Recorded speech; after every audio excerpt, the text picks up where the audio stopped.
Doctor যেখানে শেষ বলে দেন সেখান থেকে সুস্থ হতে পারেন যদি আপনি বিশ্বাস করেন। যদি আপনি ফোনের মধ্যে দিয়ে প্রার্থনা করে তিনি সুস্থ হতে পেরেছে।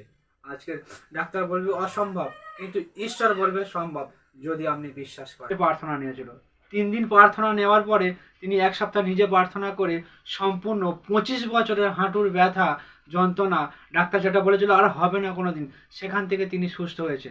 তার বাড়ি হচ্ছে বাঁকুড়া জেলায় মুকুটমণিপুর অম্বিকানগরে।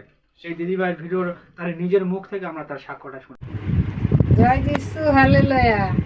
আমার 25 বছরের ব্যথা, অনেক ডাক্তার দেখাইছি, আমার ব্যথা ভালো হয় নাই। ডাক্তারে 2বার জল বের করেছিল। ডাক্তার বলেছে তোমার হাঁটুর ব্যথা কোনোদিন ভালো হবে না, হাঁটুর হাড়গুলা ক্ষয় হয়ে গেছে।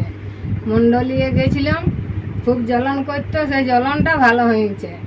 দাদা ভাই প্রার্থনা করে দিতে আমি অনেক সুস্থ হয়েছি। দাদা ভাই অনেকবার 2বার 3বার প্রার্থনা করে দিয়েছিল ফোনের দ্বারা, যে তাতেই আমি সুস্থ। জয় যিশু, হালেলুয়া।